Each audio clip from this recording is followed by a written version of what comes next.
Ben Habib believes any failure by Israel to go after Hamas will be read by arch-enemy Iran as weakness.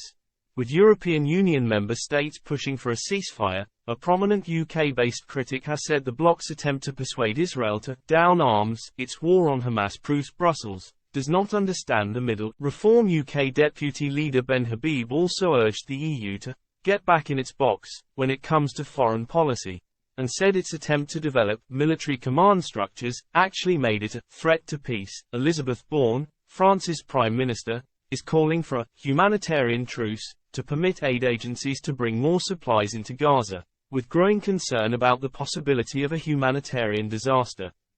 However, while EU sources are widely believed to be ready to accept such a plan, UK Prime Minister, speaking in Parliament on Monday, he explained, "It is difficult to tell Israel to have a ceasefire when it is still facing rocket fire on an almost daily basis, and when its citizens are still being held hostage and it has suffered an appalling terrorist attack where it has a right to defend itself."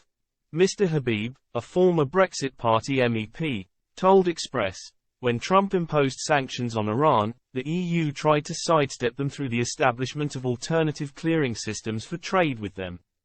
And, in case anyone has not joined the dots, Hamas terrorized Mr. Habib continued, "I see no EU commissioners owning up to their massive folly in 2018 and 2019.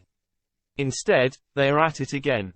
This time pleading with Israel to down arms for humanitarian reasons." He warned, "The EU does not understand the Middle East if it thinks this is a good idea. For Israel not to respond with force, for it not to relentlessly go after Hamas, would be read in Tehran as weakness. It would embolden Iran. That regime and many others in the Middle East understand only the politics of power, not the rule of law. The EU needs to get back in its box and stop